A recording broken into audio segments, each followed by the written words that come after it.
we really want to thank everybody. Yeah. Today we have a very special guest, two very special guests. This is Antoinette and Ryan Gassaway, and we're going to talk to them about how they're thriving as a wonderful, beautiful couple.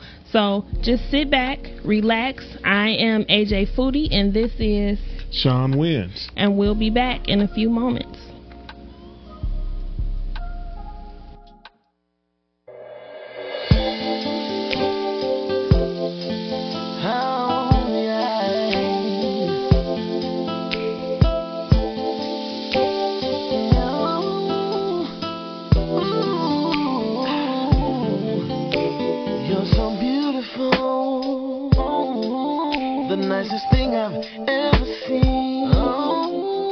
You're more than a beauty queen. Things was cool the way it was. It has come to my attention that you failed to mention that you have a man. Please understand, you can have your cake and eat it too. I ain't mad at you, girl, you don't bring no affection in my direction, girl, I beg you please. It's no mystery that I'm the type of man that you can't trust. You gotta do the damn thing from dawn to dusk.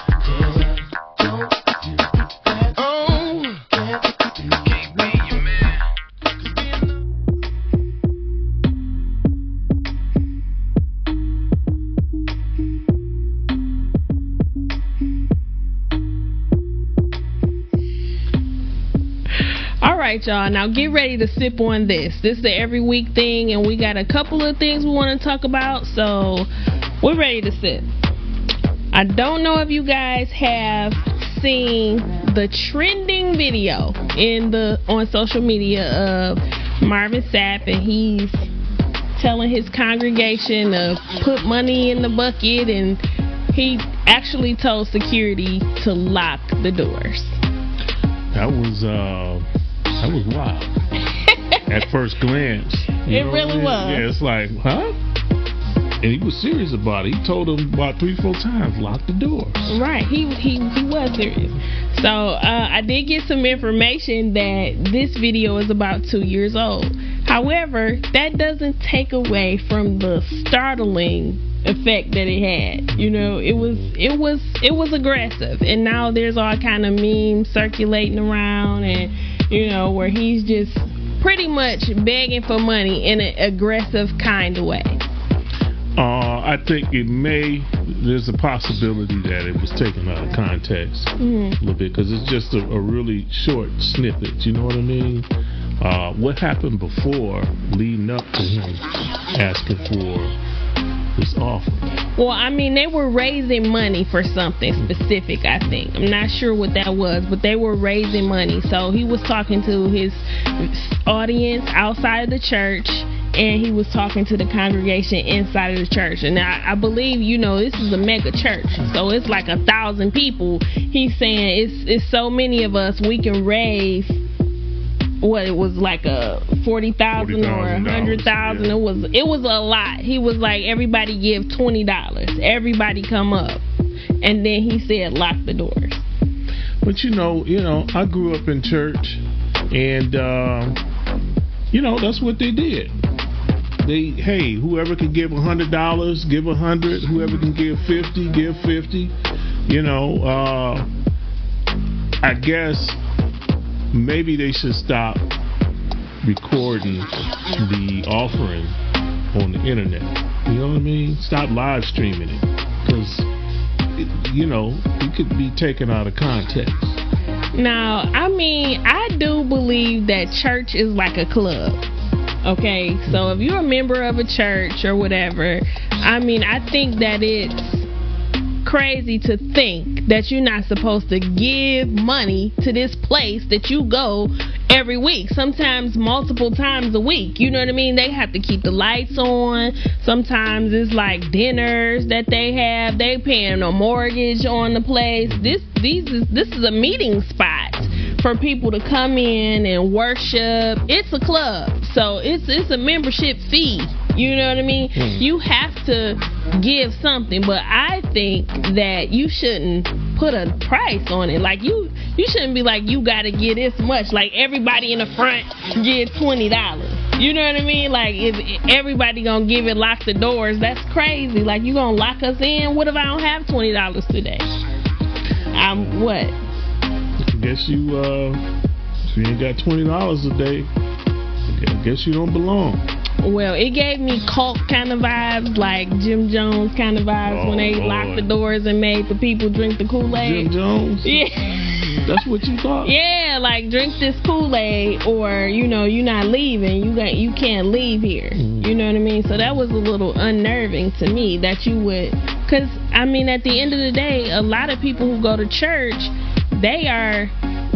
some of them are the least of us. And what I mean by that is not that we're better than them, but some of those people they're praying for more.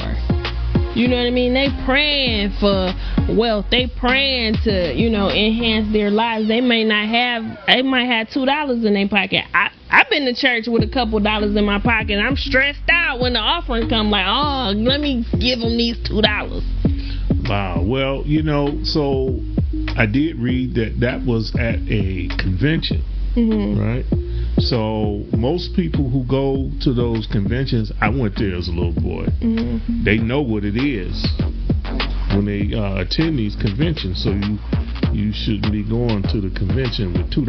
Well, what if they used all their money to pay to get to the convention, and they got the rest of their money they need to pay to get home? I don't know. You know what I mean? I understand where you're coming from, though. It's kind of a bad look. I just, you know, and I don't know Marvin Sapp, don't know his heart. It's just the optics of it is really bad, and now it's viral. And right. He should have just said, give what you can. If everybody give, if we all give something, we can raise this money. You know what I mean? Not you give 20 and y'all at home give 100. Like, what? Whose plan is this? Church they've always done that. You know what I mean? It's not cool though. Well, they raised that money though. Got that Did money? You read that they raised the money I think, yeah. I mean, if I can't get out without paying $20, obviously I'm gonna pay it so I can get out of here. The doors is barred. You know what I mean? I might have needed that $20 to buy some diapers for my baby, but because you lock the doors and you making everybody be accountable, you know what I mean? That's a whole different ball game. I think if somebody wanted to leave, they wasn't gonna hold them in there. So what, they was gonna make a scene like, let me out? No, they just could have got up and walked to the door and like, I gotta go. I don't think they would have held them hostage. Do you think that people would have just got up like, I gotta go? Like, usually when you're in church and, you know, they taking an offering, nobody just get up like, I gotta go or nothing like that. They might feel on the inside, what am I going to do? I don't have this money. Or here we go again. It's the third offering. Because why do they take so many offerings in a day? Like, this the third one I just gave too. I don't have anything else. Like, come on. How many offerings should a church have in one service? I don't know the answer to that question, but like I said, it's bad optics. You know, his heart might have been in the right place, but it looks bad. His heart, it looked like it was in a greedy place, in a place of greed. Okay, because you ain't gonna get a man no grace. No, because I don't know how much the Sapps have. Right, they might have a lot of money. I'm thinking they have quite a bit. Yeah, they got some money. Okay, so how much did he put in the offering? He did reach in his pocket. $20. He should have gave more. I think he gave 500. I think he gave 100 or something. I saw him reach in his pocket. He pulled out his little his money clip and peeled off like $100 or so. You know, so I like Marvin Sapp. I like his music. Obviously, you do, and you don't mind that he's just aggressively begging for money at the church. Yeah, I mean, people grown. They could have decided to not give that money. I mean, at the end of the day, like I said, church is a club to me. This is my opinion. So if I'm opening the doors, I'm the pastor, and I'm opening these doors every week, multiple times a week, for members to come in and worship. And, you know, this is what they want to do. They want to praise the Lord. They want to, you know, feel safe. They want to, you know, celebrate, worship with other people. then yes, you need to give so I can keep the doors open. I'm the pastor. I can't pay for it myself. A lot of pastors have jobs. Like, they have jobs outside of the church because they need to take care of their livelihood, you know, the way they live, right? Right. But these mega churches, these big giant mega churches, they got a board. They have tithes, paying members, like people literally paying 10% of their earnings every week.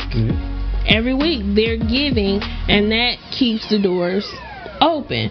So when you have people coming in, like say it's guests or strangers on the street, they just need to come in and get a reprieve from whatever type of dysfunction or things that they've been dealing with, and now they came into this church looking for a hug or you know, some kind of comfort, but they like, oh, you gonna have to pay to come in here. Gotta pay that money.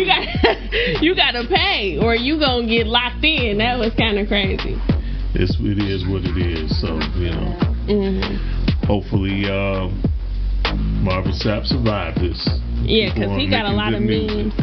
He got a lot of memes going on right now. Like, if I send you this, just know. I saw one that said, if I send you this, it was a picture of him. If I send you this, just know you're not going nowhere till we settle this. And I thought that was funny. But so on another thing, sip on this. A little girl in Ohio, Kimani Lateague, she was missing. Her grandmother reported her missing.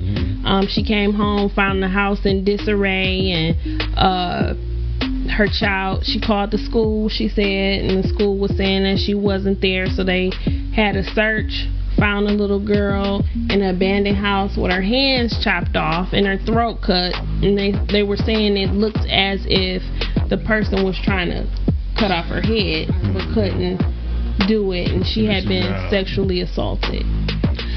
And the suspect is supposedly her father. Now the suspect is her father. Now they're saying it was the father who did it, but the grandmother, she was on a video and she said that the biological mother said he wasn't the real father.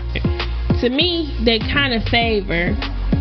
It's really no confirmation of if he's the real father or not.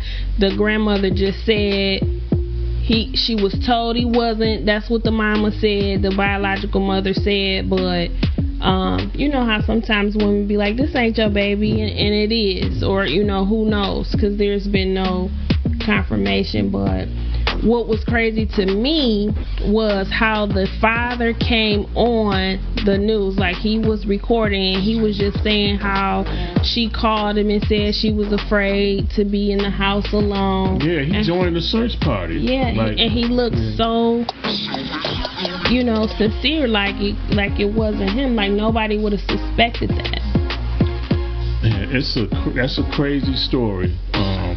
I'm really curious to get some more of the backdrop. What happened? You know what I mean? Is this girl's father? Not that it matters because she's still dead. You know what I mean? But man, cut her hands off and almost sever her head from her body. You know, who does that? It's crazy because the grandmother was saying like he was around, like he loved her, like this is her dad. And then there was a video where this had been taken, I think in 2019, where he was saying, you know, he videoed himself saying that, you know, he's so basically stressed and he don't know why he thinks the way he does. It was like some type of mental. So he looked touched. Yeah. He was saying that it was basically a cry for help, like he needed some type of help. He didn't know why he had these feelings or the thoughts that go on in his mind, but he wasn't saying what they were, what type of thoughts that he had. Well, I didn't see that video, but it sounds like he, you know, had some mental issues going on, and I guess, I mean, to kill your own child. And he was with his cousin. It was him and his cousin. When he killed he was girl? he was with So somebody. the cousin was in on it as an accomplice? Oh my goodness. Yeah. It's really crazy. And Ohio, they have kids. It's like over 100 kids missing in Ohio every week. It's crazy. Yeah, I read that. Like, it's like they really have. It's always missing Ohio. Kids. Yes, Ohio is crazy. I believe it's like a lot of pedophiles or whatever that live in these neighborhoods, and it's sex trafficking. Ohio's off the hook. That's why, when you move or live in a neighborhood, I think it's a good practice to pull up that sex offenders list, so you can see who live. Do you have any sexual predators living around you? So that way, if you do, you can keep an eye on your children, and you can keep an eye on that predator. You can go on Google and pull it up, and you can search any zip code, any area for sexual predators that's living in the area. They'll give the address, or where they live, or they're supposed to live. There's a picture of that person, you know what I mean? It'll show you what type of crime they committed. That's important that people do that. You need to know if you got predators in your neighborhood. Right. And Kimani, she was 13 going on 14 years old. And obviously the grandmother worked nights or something. So the grandma was raising her? Yeah, she lived with the grandmother. I don't know if it was some type of foster situation, but she didn't live with her mother. She stayed with the grandmother. The grandmother had got handcuffed. Like she had, and it seemed as if the grandmother had something to do with it, but it came out that she asked to be handcuffed or something, or was a common practice to handcuff a person that they were transporting. So that information hasn't totally come out yet or unfolded yet of what the grandmother's involvement was. And then there were talkings of the man was the grandmother's boyfriend. It's all kind of stories that's floating around, like it wasn't the dad, it was the grandmother's boyfriend. We really don't have that information, if that's true or not, because there's so many stories circulating out here about what happened to Kimani. But at the end of the day, it's just real important to keep track of your kids. And I personally don't think, and I know everybody have these different type of situations, and they have to go to work, but working night when your kid is at home alone, leaving your kid at home throughout the night, coming home in the morning, the kid should be in school already. Like, there's no check-in process. That's very unnerving to me, that she was left throughout the night, all night, and then now it's a major search for her. But she was, like I said, she was found in a burnt out abandoned home, and all the residents or all around town, they got this big memorial for her where they have just balloons and teddy bears and everything around this abandoned house. But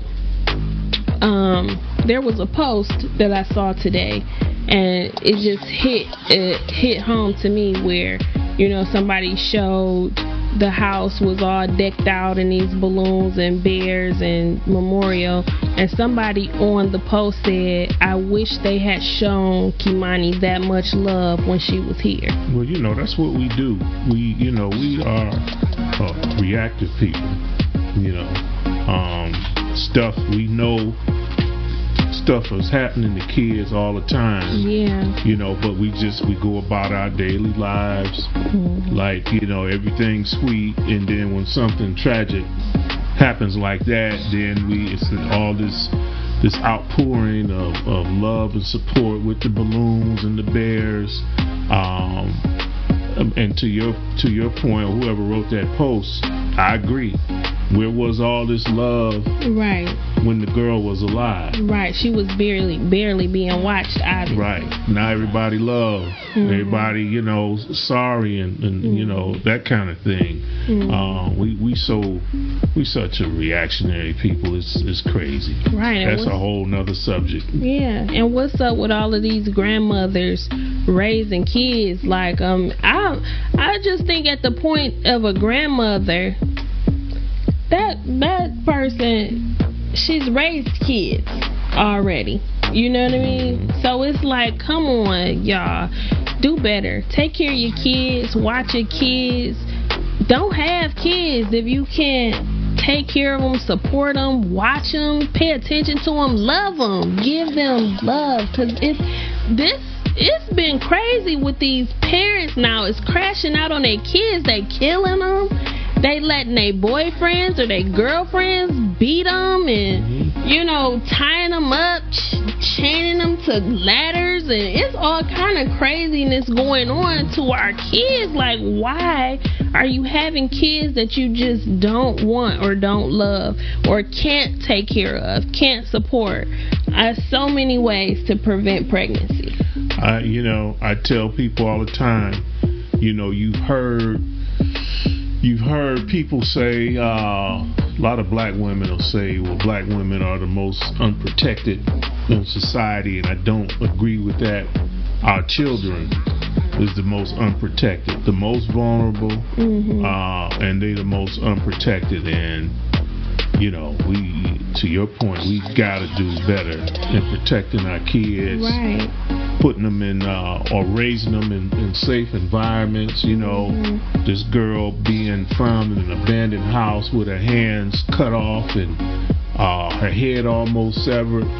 That's it's ridiculous. It really is. And I hope that whoever did it, if it's the father, the grandmother's boyfriend, I hope that they be held accountable. Somebody gonna get him. Yeah. I mean, they arrested him. He's locked up. It's still saying suspect, but he's locked up. He's not out. So right now, it's all fingers is pointing to him. So yeah, that was a very. That's crazy. Rest in peace to that baby. I sure hate that happened to her. Right. Yeah. Kimani Lateef. Yeah. Rest in peace to that baby.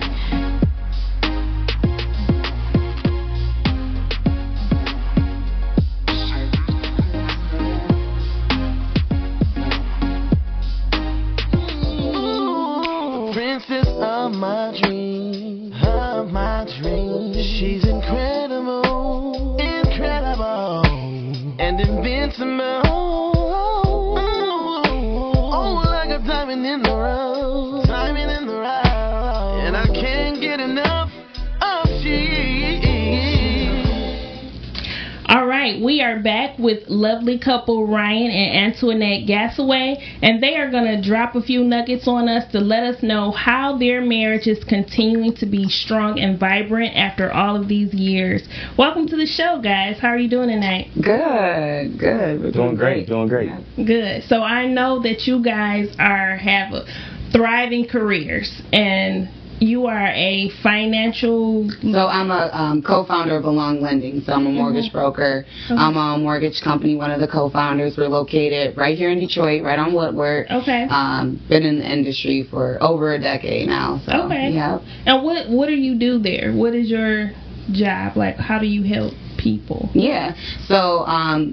So basically, with us owning the company, you know, obviously I have a team, so we're helping our team grow and develop and gain realtor partnerships and clients. But what I do is, as a mortgage broker, actually help people purchase real estate. Right. So whether they're purchasing, you know, a home or refinancing their home, we can help them out with that. We also help out with commercial properties as well, too. So. Okay, good. And what about yourself, Ryan? Yeah, so I actually spent a lot of my adult years in the mortgage industry as well. But, you know, recently I did, you know, make a change. So probably about, I want to say 3 years ago, I switched over into wealth management. So I'm a wealth advisor now. Okay. And I run my own financial planning practice. And essentially help people with their retirement accounts and, you know, setting themselves up for distribution during retirement, showing them what it means to pass down generational wealth, how to pass it down smoothly, efficiently, and effective. All that good stuff is pretty much what I do now. So. Okay. Does that keep you guys pretty busy? Oh, of course. Oh my gosh. Like, literally, sometimes when I'm in the car driving, I bring my laptop everywhere. It's like I can't go anywhere without my laptop. So I'm like working in the car sometimes, or even when I pick up the kids sometimes, I'm like pulling out the laptop in the parking lot. So keeps me very busy. Yeah, and like sometimes even like we'll just be in traffic, she'll just, you know, pull that laptop out. I feel like her chauffeur or her driver sometimes. So I was going to ask, like, are you guys, I know you have separate things that you do, but since you have been in the mortgage business as well, do you guys collaborate on the business? Because how is the work just on the relationship? How heavy is the work on the relationship? Yeah, so as far as the collaboration portion of it, like, I love the fact that he's been in my industry, so he understands the language that I speak. Right. It's really nice because a lot of times, you know, other married couples, they might not even be in the same industry or be like, with him being in finance, me being on mortgage broker side, like, we can truly like fuse those together. So he like understands me on a business standpoint. Right. So like we really do collaborate on that portion. I don't know if you want to talk about. Yeah, it's a lot of natural synergies, you know, when it comes to you know, finance as far as wealth management, and then also as far as like, you know, the mortgage side of things.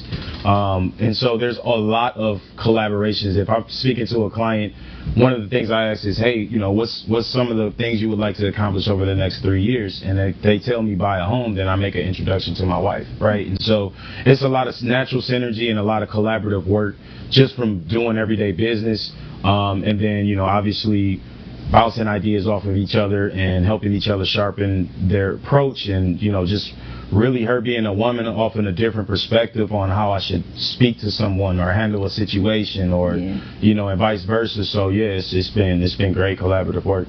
Yeah. Did y'all meet in the mortgage business? Who was in the mortgage business first? We actually started literally at the same time. At the same time. Yeah, it was like May of 2015. Yeah. Yeah, and we started, it was called Quick Loans back then. Now, you know, it's like mortgage, but yeah. So you guys were together and decided we're going to go into this mortgage business, or? No, we met. That's where y'all met. Okay. We met at work, yeah. Okay. Yeah, so funny story about that. So like when I first got to Quicken Loans, you know, obviously I saw her. She was very prestigious and just seemed like she was way out my league. So I didn't even like think to approach her, you know, at some point. And, you know, one of her good homegirls actually was like, yeah, I want to introduce you to my friend Antoinette. And I'm like, oh, Antoinette, like, this is somebody I've always wanted to meet. So you was great. ready. Yeah, I'm like, yeah, like, cool. Like, I'm getting a golden ticket. Her friend introduced me. Right. Like a warm transfer. You Slid know you right on in there. Like, so, you know, she ended up introducing me, and, you know, I thought to myself at that point, like, you know, this is somebody I could see myself talking to, at least, like, you know, building something with, just from, like, her stature, the way she carried herself, how she spoke, and all of those sort of things, you know. So, and before, like, he didn't really slide in the DMs, but he was leaving me sticky notes on my desk. Oh, that's cute. I was gonna get to that. So almost for like an entire year, I would say like 7 months. He was behind the corner already looking. Yeah, like, I was leaving her sticky notes, words of affirmation. You're beautiful. Hey, you're strong. You're intelligent. Hey, you got this. Like every single day. And I'm thinking that she taking these and just throwing them away. And then one day, we at work, and I look over at her binder, and I see every last sticky note I done gave her. I said, oh, I'm in. I'm in there. I would be like, you know, it's good that you were receiving them, because, you know, these days you might see a sticky note on your desk and be like, what's going on here? But you guys obviously already clicked and didn't even know it yet. No, truly. So even before the sticky notes, right, he sent me a message, like an IM message at work, like, you're better than what you think you are, as far as like on a professional business side. And that was the first time I actually had any man tell me, like, to believe in yourself and, like, your abilities. So at first I'm like, okay, he must have planted those seeds of inception at that point. But I kept that in my head, like, wow. And then I really went home and, like, thought about it. And when he wrote me that, I didn't even say nothing to him. I just turned around because he used to sit right behind me. And I just looked at him and turned around, like, okay. Like, did you smile? I did. But I was also thrown off because, like, my girl did introduce him to me, but I always looked at it as, like, a friend thing at the time, and then when he wrote that, it made me start thinking, like, oh, okay, like, I like that. That'd be my bud. Yeah, I like that. Yeah. So, first date, when did you get up the nerve to ask her out on that first date? It was it was really like an organic thing, man. Really, it truthfully was. It was not like a first date thing. It was like, hey, I'm staying after work a little bit to work on these things. Like, do you mind helping me out, right? Like, and that was like that was the extra time that we spent together, was like work first, and then it grew into, like, me walking her to the car, like making sure she got to her car safely after work, and then it grew into, like, hey, let's go get a bite to eat here. So you like, was the work, you know what I'm saying? Yeah. Did you really need her help? Like, seriously, did you really need her help after work, or you was like, let me ask her for help so she can stay here with me? I mean, I honestly think, like, a little bit of both, right? Like, I definitely could use the help because I'm not perfect and everybody can, get better, right? Like, so I definitely could use it, but, like, at the same time, I could have asked my leader or somebody else. Yeah. Yeah. And you didn't even mention that he actually, so at the time you got to, like, choose people to be on your team, and he became like a captain, right? And he got the first pick. Mind you, there were people that probably had, like, better production at that time, because I was just starting off, right? And he got first choice, and that was like a big deal if you got to choose first. And typically you're going to choose, like, the top producer. Yeah. He chose me, and I guess everybody's looking at him like, oh, like, I see what you on. Like, Like, so he put me on his team actually first. Yeah. And if he was a captain, though, obviously you were doing well. Yeah. So, I mean, that's one of the best things in a relationship is to help each other step up a little bit. So. Exactly. And you got to choose the seating arrangement, right? Yeah, you said it right next to him. He sat me right next to him. So, yeah, he was always, kept the eye on him. Right. No games. Yep. Oh, that is so cool. No, they were looking at me. So there was like 2 or 3 guys in there definitely I shouldn't have overlooked. But look at, like, if you look in hindsight, right? Like, think about like an NBA GM manager, or somebody that had a draft pick and they saw something in someone that nobody else could, right? Like, not like the Pistons did with Darko Milicic, but like, think about. You see this potential in someone before anybody else. So that's kind of how it was. She's an owner now. A lot of those people I picked her over, they, you know what I'm saying? Like, they still in the industry, but they not owners. You know what I'm saying? So, like, I did see something in her legit. Nobody else did. And he really helped me, like, see myself in that way, because even when I was in that space, working for Quicken Loans, I did become, like, the #1 mortgage banker in my division and all of that while I was there. So he, like, honestly, like, I hate to say this, but also I love to say this at the same time. I didn't have that confidence in my abilities in business at that point, but he really made me be like, oh, let me see me. Like, let me see what he's seeing. So, yeah. I appreciate that. Yeah. And it worked out because now you guys are a partnership. It's a whole team of financial literacy, wealth, mortgage, broking. You guys, like you say, you talk the same language. Exactly. So I heard you guys say pick the kids up. So you guys have kids. Yeah. How many children you have? 3. 3 kids. Yes. Busy. Yeah. Busy. Very busy. Very busy. How old are they, if you don't mind us asking? Yeah, we have an 11-year-old, 7-year-old, and a 3-year-old. Oh, wow. Okay. Yeah. Yeah, right. So you guys have an extensive work life and obviously extensive home life with the kids, and we were talking before we started the show about how this would be considered a date night.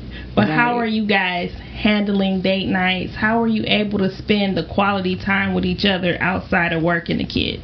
Yeah, I feel like that can be sometimes a little bit of a challenge, right? Yeah.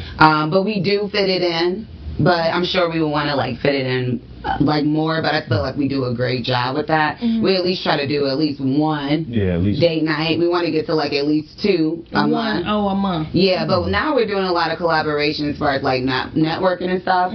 But also that's not like you want to still have like the romance, like where you go on dates. So finding that time, and also it takes a village, right? So thank God for my in-laws. Like they have the kids right now. So very, very grateful for them, because my mom, she's like all the way in California, so I don't have, you know, that. Then my sisters, they got kids too, so they're trying to find somebody to watch their kids as well. On Saturday. Yeah, so we do try to commit to at least like one, and we do have like time at night where we like put the kids to bed and just like kick it and hang out. Yeah, we try to make sure like there's like a time frame from like 5 to 7 after work that we want to make sure we dedicate to our children and homework and home, right? And so when we are within that time frame, no clients, no calls, no work stuff, no friends, none of that stuff. It's like we focusing on our legacy, our family, ourselves from 5 to 7 p.m. So we try to do that every single day, and that helps us like keep balance with the kids and like, you know, the things that we're doing. Obviously it's not all perfect, right? Like you're gonna have time where I don't want people to think that we're some perfect and we got it all figured out. Like we have systems in place, and you know those systems really help us when we need them. But you know it's still a work in progress, right? Like every single day, so it's always evolving. Well, that 11-year-old gonna be ready in a minute. Yeah, that's what we That's waiting on. I'm like, dang, get these kids, because like everybody's always like, you guys got like little kids, but thank God I'm like, okay, we got like a middle schooler, you know what I mean? Like we're not trying to put too much on her plate, but it is nice to have some help, and she's been stepping up though. So double-edged sword. Yeah, like helping out around the house. Like as far as me, you know, being a business owner and then coming home, like I said, I always got my laptop, I'm always working. I need somebody to help out, like dishes and, you know, the chores and stuff like that. So her growing up has definitely been a great help. Not that I'm trying to rush them, but you know. You know. So, you know, one of the things that we find when you have a family and a busy schedule is the cooking, the eating part, right? Right. So, are you guys doing a lot of cooking? Are you eating out a lot? Man, I would say honestly it's about like 60-30. 60, and I'm doing the cooking. We still got 10% left. So you I said 60-30. We got 30. No, he don't. Okay. Yeah. So like I don't cook at all. Maybe breakfast once or twice a month. And I always, like, one of my New Year resolutions every year for the last 3 years been to learn how to cook. And I still ain't been able to get that down yet. But I have been getting better, like doing more things. But what you always tell me, I can make the hell out of a ramen. Let me tell you, he makes a bomb ramen. Okay. Like I've never seen somebody, like we had a garden 2 years ago. Like we had like a really decent garden. We had some peppers in there. And, you know, we were, like, all proud of our garden. Ryan, he like, let me throw these peppers in my ramen. And he was making them all spicy, throwing in cheese. Like, he was really dressed up. He make a hell of a ramen. But anything else, no. No, that's me. Oh, man. Right. So 60% I'm cooking. Okay. And then 30% we're ordering out or something like that. And then 10%, it's another 10%, and the 60 and 30 is 90, so we got 10. What you said another 10 is? Eating ramen, I'm kidding. As long as it's something. Because when we're talking, like, we just literally spent almost $500 last month on carryout. Yeah. Because, you know, it's busy. So nobody have time. And we both cook. And we still spent $500 on fast food, takeout, just trying to, and you guys have 5 people in the house, and it's the same. It's very DoorDash, you know. Well, one thing we did change up recently that I think is helped up, like she won't go to the grocery store at all no more. I'll go get the groceries, I'll bring them in, I'll pack them in, like. I try to make sure I do something like with the food, like you know, because she working and running a business and got clients and then cooking and then, you know, loving on me and loving on the kids and cleaning the house and you know, like 100,000 things. So I'm like, shit, let me figure out where I can help out at. And I'm like, I can at least go grab some damn groceries. And honestly, that's been a game changer. Like for real, because I'm like, wait a second, I'm getting the groceries. Now he'll come get out the car and pack the fridge. But then it's like I gotta wash the dishes and then cook. we gotta. Yeah. So yeah, that was a game changer in the systems, like we were talking about. Yeah. So yeah, that's good. Like cooking is fun too. So maybe date nights could be cooking. You know what I mean? Since you guys do enough. We've been trying to book like a cooking class. We actually did book a cooking class with your homegirl, remember? Oh yeah, we did that. Yeah. So my friend, she's a chef, and she came and had like a whole cooking experience, and we cooked like Ethiopian food. But we probably need to cook something that but you can't start me off, a brother off at Ethiopian right. food. You need to pick up some greens or something. Like, can we get some easy stuff? Yeah, that's what I'm saying. We gotta take like a basic cooking class. Right, because y'all not gonna be eating Ethiopian I jumped straight in the deep end with it. Like, we about to have the cheddar bread. We about to have. I'm like, man, I don't know what I'm doing. It's good though. And it was fun, right? Oh, we had so much fun, and it was like really cute to see him like cutting up. Oh, she was laughing. The food and stuff, and he like, do I hold the knife like this? I'm like, But one day, right? Well, since we met you guys today, and you guys are on the show, maybe you can invite us to a cooking class. Okay. Yes, we'd love that. But what I wanted to know is, how did you guys know, and this question is for both of you, how did you guys know, like, this is my person? Like, even after, he invited you on to be on the team, how did you know this is going to be my husband? Oh, that is, okay, for me, I think when I started really thinking, like I said, at first I wasn't even thinking like that at all. But really after those notes, I'm like, man, I never had a man give me like words of affirmation like that. And really like see me and believe in me. And honestly, made me really believe in myself. But then I think it was like, there's a safe exam that you have to take to get your license. And before I took it, because I failed it the first time, and so I was like, okay, I gotta pass it this time, and he literally called me. I think it was he sent me a text the morning of, and he was just like, just see yourself passing it, and just see yourself, like, just envision that, and just having a man that really speaks to you in that way and really sees you, and he's not just looking at like outer appearances, like physical things. That's when I knew, like, dang, this could really be my husband. And then I feel like during those times when we kicked it after work, we like really bonded. Like, I felt like I had already knew him. I literally told him, like, dang, I feel like I've known you for years. Like, if we had like realities and lifetimes, his spirit, I just felt like I knew. Yeah, we know each other's spirit, especially when we start spending those times. Yeah. Absolutely. I mean, and I would say for me, it was more so like we live in this very like this society where women, they expect like men to have like all these nice things and this money and all of this yada yada yada. And really, all I needed for her was ambition and a clear mind and direction, right? And when I noticed that that's all I needed for her, I was like, okay, I will put it all on the line for her. Right? So you didn't even know she could cook yet? I didn't even know she could cook. No, I didn't know. And then, you know what? I just wanted somebody that loved me for me, right? Like, in who I was. Like, not because I make $100,000 or because I drive this car or because my crib is this big. Like, I didn't want that to be a thing. And, it was clear as day that it wasn't that for, when I met Antoinette, and, I exposed her to myself and what I had going on, and I think she actually saw something in me before I saw it in myself. While she talking about how I saw that in her, I think you saw something in me too, because I really, all I had was, like I said, a ambition and a strong heart and a strong mind. You know what I mean? And he was like, that's enough. So. Yeah, and it's so, you hit it on the nose, because I always thought in my head, like, now, even when you're growing up, going through college, and you go through all these relationships, it's always like, man, if I could find a man with just that ambition and drive, because I've always had that in me through college. And it's so funny, like, I didn't know him in college, but when we share, like, who we were and our friends talk about who we were, I'm like, wow, we were like on the same tip the whole time, like very driven. So if you find somebody aligned with what you want in life and how you are, structured, like, it just, matches up together. So you guys met in 2015, did you say? Yeah. Okay. Yeah. So when did you get married? So we got married in December 2nd, 2023. Okay. Oh, Yeah. okay. So it's well, you guys are kind of still on the honeymoon. Yeah. But you've been together for a while, so it's kind of that 7-year itch is over. Mm-hmm. Yeah. Yeah. Did y'all experience the 7-year itch? Yeah.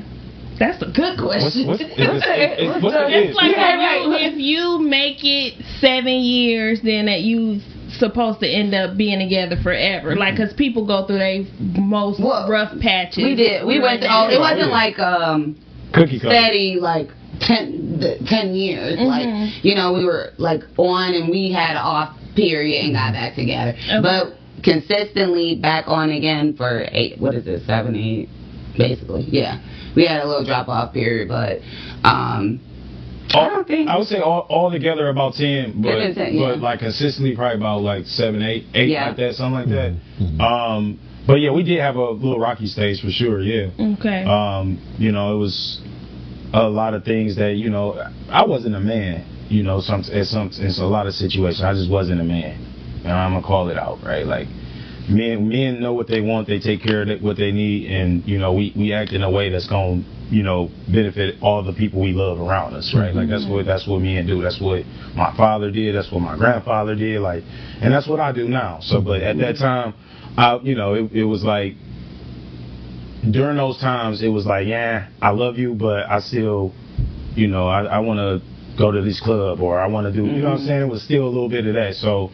It's just, I had to grow out of that, get out of that. She was well beyond my years. Like, she was ready. I always tell her, her mama come from, like, 1800s or something because she has, like, these mannerisms and these characteristics that you see men and women struggle with that she just naturally gives me, right? Like, just naturally. Like, and I don't ask for them or nothing. It's just a part of who she is, right? And so, I love that about her, and, I think that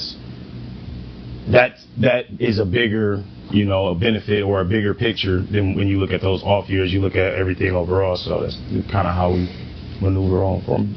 So what I hear you saying is that there was a period of time where you needed to find yourself. Basically, right? Yep. And while he was finding himself, did you recognize that he needs to find himself? Oh, yeah. Yeah? Okay. Yeah, I mean, definitely. And I'm a person, too, I guess. Yeah, I feel like women have egos too. So I was like, okay, go find yourself. Like, I'm not a person that's going to sit around and be like, Right. I definitely still have all the feels and all the love, but I'm like, I'm going to give you that space to go, find yourself. And then I'm going to center myself over here. Yeah, she didn't like, it was crazy. Like, I didn't hear from her. Yeah, she didn't text me. That's me. She didn't call me. I don't. Just radio silence. I forget you. So and it was like, and I was like, and it was like a moment where I'm like, damn. Like, you ain't gonna check on me? Right. So did you forget though, or did you wait quietly in the background? That's just who I am. I have a lot of, you got a lot of respect for yourself. Right. And so, and also we were very young. I mean, at that time we're in our 20s and stuff. Like that, so I was like, okay, great. I guess that's like just my personality. What I'm asking is, when you did go radio silent and you were giving him space, were you still waiting? Like, did you know that you were going to accept him back or think he would come back? Honestly, I did not know. And I as a woman, I did not focus on that because I can't control anybody but myself at that time. So honestly, I went in and found myself and got comfortable with just me, and I didn't focus on him coming back or the next person because I'm like, I need this time to center myself. I was really in church Wednesday and Sunday and Wednesday, doing 2 times a week. Of course, I really wanted him, but also I'm just not somebody that's gonna reach out. So I just kind of went within, I guess, myself too. Yeah. So how did you guys get back together after that time?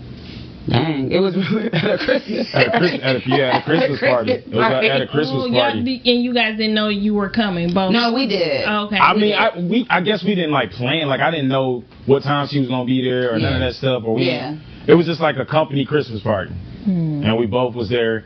And then I think she might have said something I ain't gonna tell you exactly what she said, but it was basically why we still here? And I'm like, shit, I don't know why we still here. And we just left and literally after that day, like, we ain't never looked back, and that was like, Yeah, really. that was a minute. That was like 7 8 years ago. That's 8 years. So y'all became a couple again at the Yeah. Christmas party. Yeah. Together. Yeah. I'm tired of being without you. No, for real. Yeah, it was just like, It was what are nothing we left to say. doing? You know, Yeah, it's just- it was that yeah. conversation. Yeah. What are we doing? Like, come on, get it. Yeah, it's like, come on, you love me, I love you. Like, Right. let's stop playing. Cut it out. Right. Let's She must have been finding a mug at that Christmas party. It was. You like, quit playing. I'm sorry. Let's get back together. Yeah. She definitely was looking top notch, you know, Yeah. always. So, but I think it was more so like me just missing you overall though, than more than how you looked that night. To be 100, you was looking beautiful always, like as always. But like I was just like, man, I really missed that person that used to console me and like, you know, make me feel good about myself, and somebody I could always go to and talk to about the deepest and darkest things in my brain, or some of the, you know, the things that I was feeling vulnerable about. Like I could go and talk to her about it. I noticed like a lot of men talk about not having that space. It's like, man, I got that space with my woman, my lady. Right. Like that's the space I go to for that, right? So, you know, I felt I missed that a lot, and you know, and everything else that we had. So. Yeah. You mentioned that your mom lives in California. Yeah. Is your family in California? Oh, no. My family's from here. Okay. From Detroit, but she ended up moving to California because my sister's in the Navy. Mm-hmm. And so my sister's like in Japan on a ship right now. Mhm. Like, you know, dealing with all the Navy. stuff, all the things, you know. Mhm. And so my mom is actually looking over my two nephews because my sister owns a home in California. So she just like holding it down there. But I'm very close to my mother. She just moved like, I think it's been like 2.5, 3 years now. Okay. Yeah. And how are you guys with in-laws? I mean, they might not see the show, but how are you guys like with the in-laws? Are they intrusive or her mama can't do no wrong. Her mama can't do no wrong. Her mama can't do no wrong.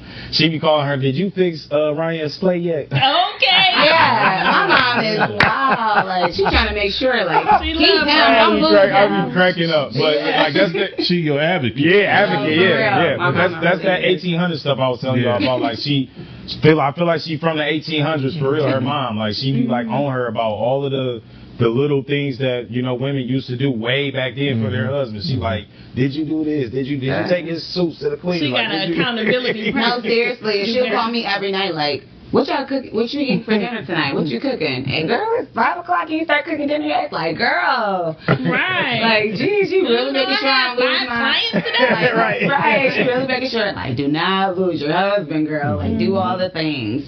And I actually have a bonus mom and a dad. So, and I had my stepdad had passed away about 2 years ago. But they all really, really, like, Yeah, I don't have love. no issues with her parents or her people. I was actually kind of weirded out when I first met them because they were so nice.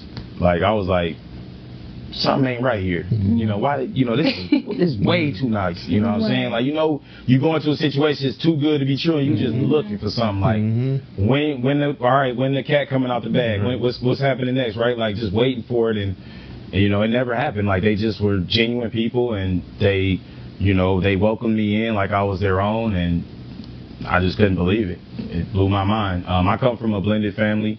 I got 12 siblings, and you know I kind of saw that. I saw the differences, like with the blood, full blood, and not full blood. Like, and I saw a lot of that. So, like, you know, just being in front of that and seeing that as a kid, you don't realize that it's actually out there, and then seeing it in the exact opposite with her family really opened up a whole new world of love for me. Because we have a blended family with the kids. We have all the kids like full time, but we have a blended family. So yeah, my oldest. So yeah, our oldest daughter is from my previous relationship. The 11-year-old. Yep, Yeah. the 11-year-old. Yep, and then the 7 and 3-year-old we had together. Okay. So. Yeah, but it all works out. Yeah, yeah.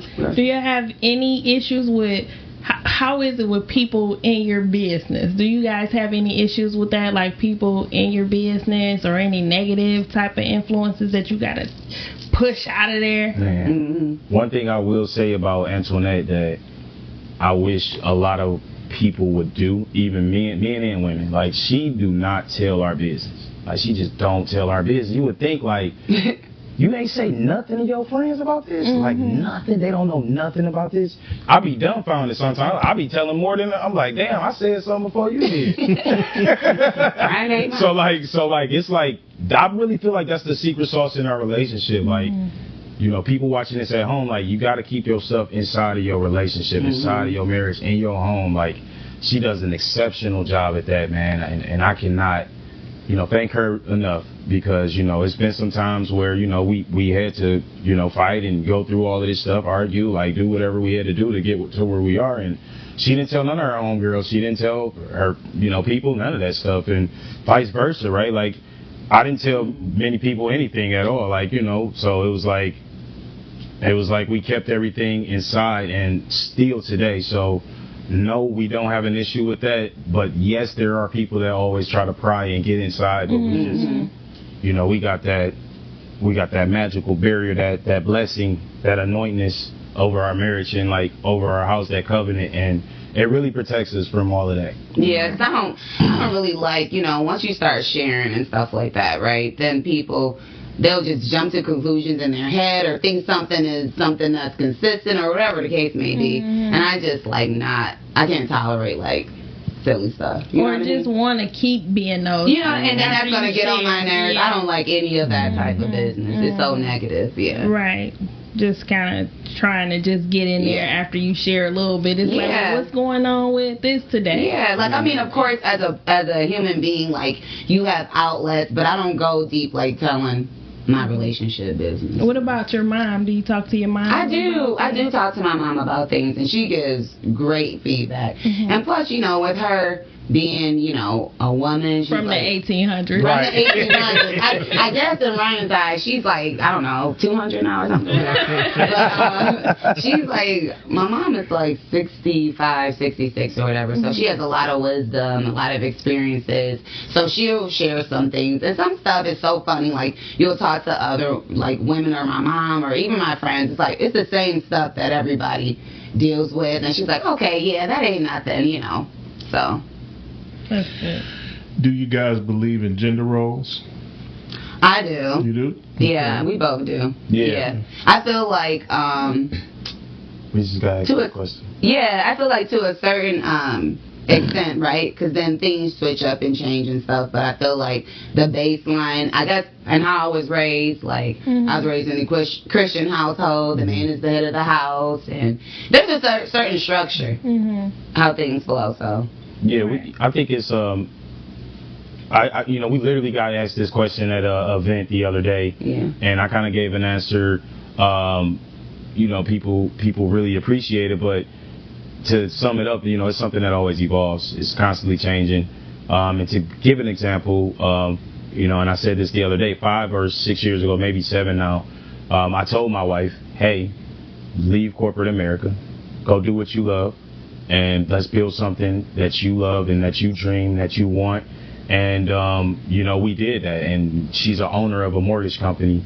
And, you know, fast forward, you know, 5, 6 years to, you know, 2, 3 years ago, I was able to leave corporate America and do what I always wanted to do, which was wealth management. And during that transition, I had to take care of the kids more, sometimes pick them up from school, sometimes while I'm studying, getting my licenses and things like that. So the roles switched a little bit. They did. Right, and so yeah, it's like something that's constantly evolving, and as long as, you know, you comfortable in your skin and comfortable in your relationship, it don't matter what you're doing. You helping each other, y'all growing, y'all building something bigger than a gender role. You know what I'm saying? Like, it's bigger than a gender role. You feel me? So yeah. I think we need to know, like, just for the people that's watching, in these gender roles, what are your chores? Oh, the typical, right? So you clearly heard that I'm cooking. That you cook, yeah. And I'm cleaning. Right, and he put up the groceries. I go get them, too. He go get them now, and he takes out the trash. But with the kids, like, he's great. Now, that's one thing, because I'll hear from, like, other moms or girlfriends, you know, like, wow, Ryan is he's very hands-on with the kids. So it's not like that, you know, where all the pressure's on me. Like, he's very hands-on with that. But I guess as far as, like, chores, trash, lawn, outside stuff. But I was about to say trash outside stuff. I'm doing all that. Trash. Outside work is heavy, and inside work is heavy too. Oh, so man. it's like, yeah, definitely. I get it. So, but I know that I'm curious to know, and a lot of people are curious to know. I know you guys follow social media. It's a big outrage about this 50-50 thing, right? Okay, yeah. So as far as that goes with 50-50, or who's doing the majority, or do you guys believe in 50-50, or how's that go to finances? Well, I mean, I'm a wealth advisor, and I understand the way budgets work. So the people on social media can kick rocks,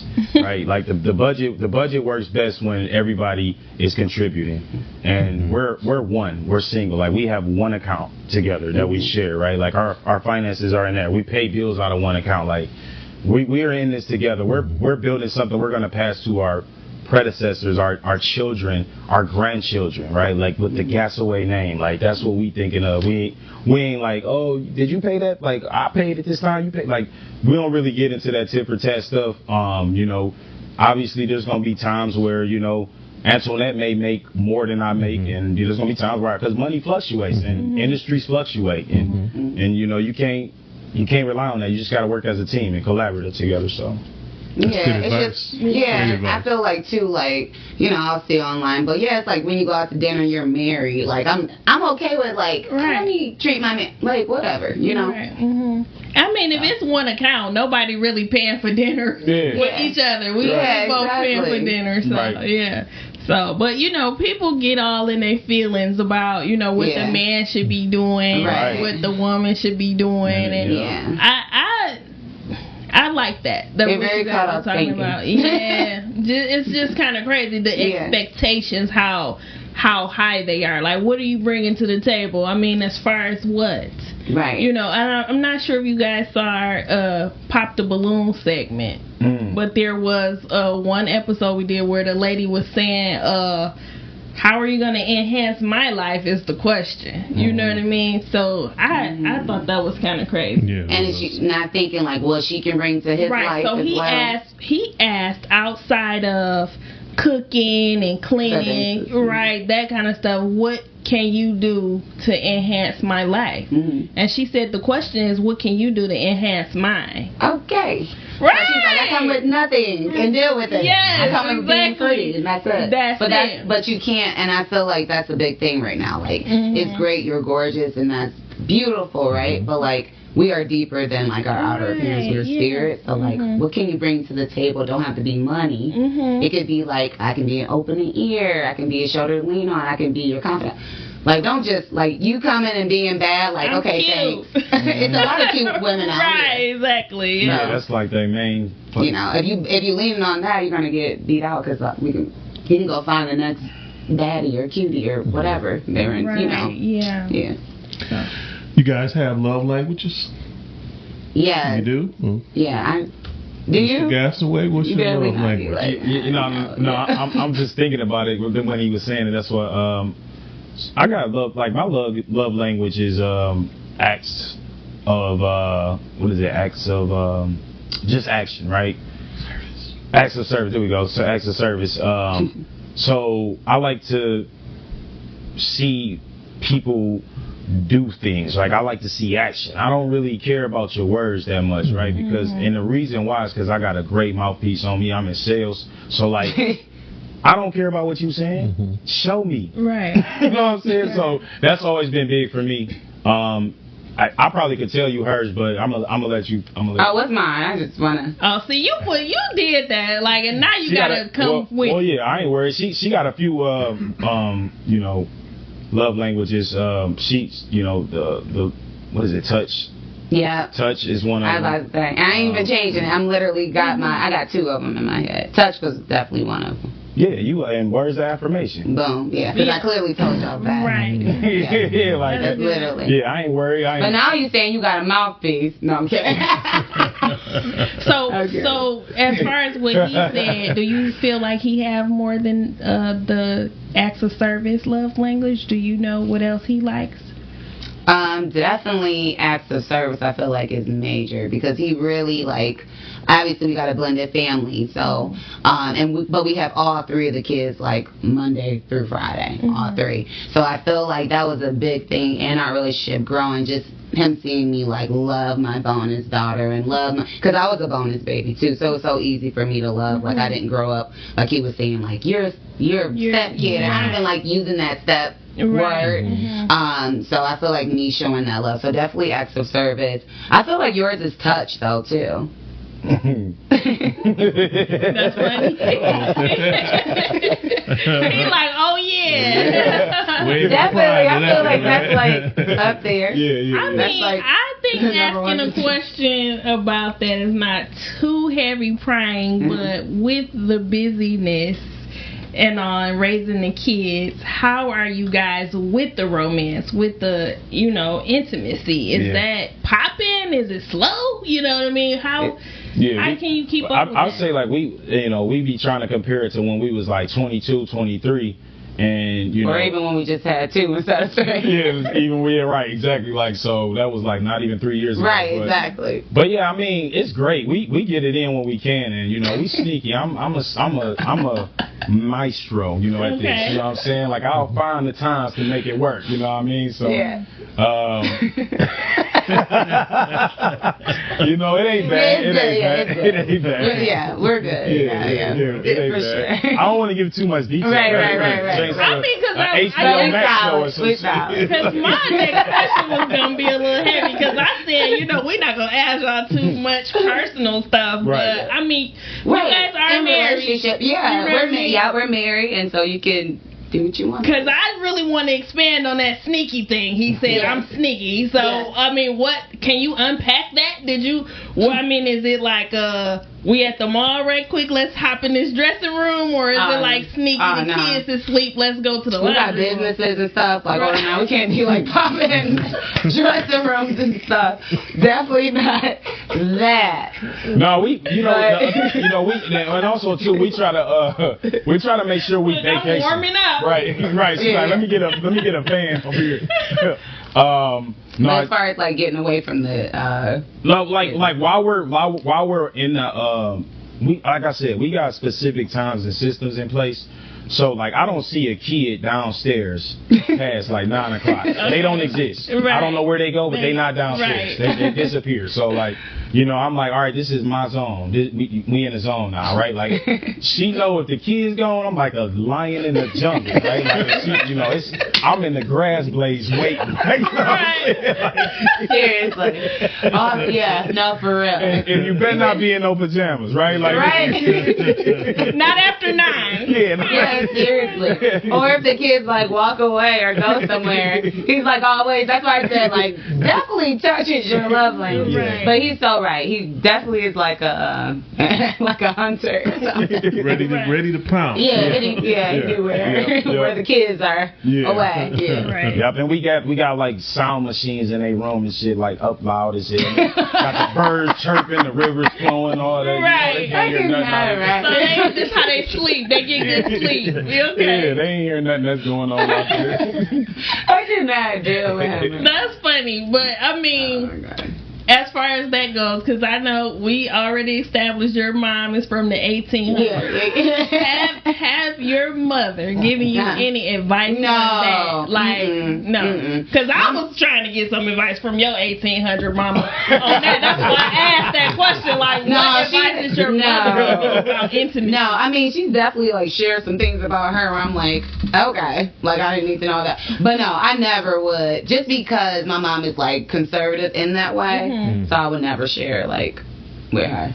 Oh, okay. Like, because you might get some good advice. Like I have 5 sisters. Really I have a lot of sisters. I have like 5 sisters. And she basically is only one under. Yeah, I have one younger sister underneath me. So me and my sisters definitely share. It's fun to talk like that, but. Right. So do you appreciate that, the advice that she's getting from her sisters? And I don't want to give too much more, but I'll say this and then we gotta leave it alone. All right? So my wife is really great at like role playing and like just changing her. You talking about how you want to you? I ain't get too much. Like, look, like she'll be my nurse. She'll be, my stripper. She'll be like, my office wife. Like, whoever I need her to be, she gonna be. Like, and I have given that advice. I feel like I'm giving advice, to be honest with people. I'm the person that gives advice. But yeah, I definitely am different people. Yeah. So I get it fine. I'll change characters real quick. Change her hair up, all types of stuff. So yeah, I think that helps out a lot. It makes it really feel new, vibrant, spicy. Right. It's I don't know. It's just like you're putting effort into it. That's the best advice probably to give a married couple or any couple if you lead into marriage or whatever case. Role play, be different characters. It's fun. That's awesome advice. Yes, definitely. Role play, switch it up. Be Lisa, be Tiffany, be Shayna one day. Be the nurse, be the doctor. Right. All of the above. Right. Pull some bandages out. Oh yeah, seriously, act like there's a physical going on. Oh, you're here. Yep. I want to hit it. You're giving up the sauce. Huh? Well, we everybody could use a little sauce. So we appreciate you guys being very candid with us because people need to know you don't have to be all boxed in. You're married. What I mean? Sometimes they give it to people that don't deserve it. Right. So give that. So why you being person. shy at home? Right. Be confident. Right. Give that to your person. Don't wrap it up after you're married now. Right. Now you're not doing all of those things that you used to do before marriage. Right. It's really time to turn it on. Right. More. Exactly. Yeah. It's time to turn it on. So people really need to know that. So thank you guys for being candid with us in that way. You know what I mean? So I would like to know before we wrap things up, if you could do it all over again. Yeah. Would you make the same choice? Knowing what you know now. Honestly, would you make the same choice? I would say yes. I would say absolutely yes. Even the rough patches, because I feel like that's what's so dope about us and how we even got closer. Because when you go through trials and tribulation, it brings you closer. Because that's what relationships and marriages is the ups and downs, and how do you navigate through that, and that's what helped grow better communication and everything too. So I probably wouldn't change that because we wouldn't be who we are today or anything. So. Yeah, and I think there was a line you said in our vows in Cabo was something along the lines it was for every if the multiverse existed in every universe in every world, our spirits meet in every reality, in every timeline, our spirits meet over and over. And I really feel that way about it. Yeah, I feel like I would, and I'm not even just saying this, I literally feel like I would end up right here. It's nothing I can do about it. You know what I'm saying? We just gonna, you know what I'm saying? We twin flames, it's just gonna happen every time. So that's awesome. Wonderful. That's awesome. So we ain't changing shit. There you go. There you go. They ain't changing nothing. Right. That's wonderful. It was a really good pleasure meeting the two of you. Thank you. We're wishing you guys nothing but the absolute best. Thank you. And hopefully we can do some type of reunion show, and we can talk about progress and what's new, and if it's any new characters have popped out. Actually, now I have to give you my number. You can give me some advice. You know what I mean? You be a cat burglar. So it really was a pleasure meeting you guys. Thank you so much for coming on the show. Thanks so much for having me. And we're looking forward to you guys coming back again, and it could be in a different capacity. You mentioned the finances. You can come back and maybe give our guests some nuggets or our viewers some nuggets on how to just keep their money right. You know what I mean? Yeah, absolutely. And maybe you can help somebody get that first property that they were looking for. We do that too. Yeah, so love that. We are really looking forward to being with you guys again, meeting with you guys, chatting, just learning about everything that you guys have to offer. Obviously, it's a plethora of knowledge. So we appreciate you guys having us. Thank you. Yeah, I had such a good time. It was amazing. Good. All right. So, there you have it. We were just on the couch. We are sitting here on the couch with Ryan and Antoinette. And they really dropped some good nuggets on you guys. Make sure that you take some of the advice because it was obviously great advice. They gave a lot of great advice. They shared some news that every married couple, even if you're not married, you could use to get to that point. I enjoyed the conversation. I learned a lot. Did you learn some things, AJ? I did. I'm ready to go put on some Halloween costumes. Okay, all right, man. He's like, oh, God. So, I mean, it was fun. You know, it was really fun. But you guys are watching the Live, Love, Laugh podcast. Live, Love, Laugh, the podcast. Please like, subscribe, and share. Type it in YouTube, one word, Live, Love, Laugh, the podcast. Because we are looking forward to having new subscribers. And if we keep having guests like this, I mean, I know you guys want to hit that bell so that you can know when we're coming on, okay? Make sure that you stay online and look for our Pop the Balloon episode. I think they come out on Wednesdays, correct? Yep, come out on Wednesdays. Yep, so we have a new episode of What's Poppin', It's a Vibe. Okay, that's coming out on Wednesday. We just want to find some love. Find some love. Right? Are they doing it? Or are they not? Okay. We hope you enjoyed today's episode of Live, Love, Laugh, the podcast. And we look forward to seeing you guys again next week. Don't forget, we come out every Monday at 8 o'clock. Maybe 9. Eastern time. Okay. All right. So tune in and we'll see you guys next week. Peace, y'all. I can do anything I wanna do right now. Too much pressure. That's right. Fast as I can. I ain't trying to be nobody's man. No, be my number one. Playing my position, but I can't be done. No, I only want you. You got a man, mommy, so I'll be your number two. That's right. Don't you wanna be with me? Play your position, but